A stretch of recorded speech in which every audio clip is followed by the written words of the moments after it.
Sa bawat pagsubok at unos ng buhay, madalas nating maramdaman ang takot at kawalan ng pag-asa. May mga pagkakataong tila nag-iisa tayo, hinahanap ang isang lugar na ligtas. Nararamdaman mo ba ang bigat ng mundo? Ang alon ng pag-aalinlangan, sa gitna nito, may isang katotohanang nagbibigay liwanag, isang pangako ng proteksyon na mas matatag pa sa anumang bagyo.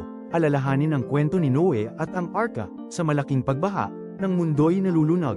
May pangako ang Diyos, sabi sa Genesis Kapitulo 7, 16, isinara ng Panginoon ang pinto ng arka.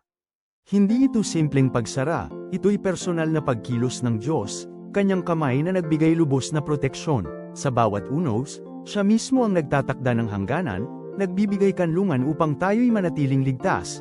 Hindi ka na mangangamba, ang Panginoon ang iyong kuta, kaya't sa anumang hamon na kinakaharap mo, tandaan, ang Diyos ay kasama mo. Tulad ng kanyang pagsara ng pinto ng arka para kay Noe, siya rin ay kasama mo. Nagbibigay kanlungan at kapayapaan sa iyong puso, hindi ka nag-iisa. Ang pag-ibig ng Diyos ay sapat upang balutin ka. Iparamdam na sa kanyang piling, walang makakapinsala, magtiwala ka lang, kanyang presensya ang iyong pinakaligtas na kanlungan, ang kanyang pag-ibig ang iyong walang hanggang kapayapaan.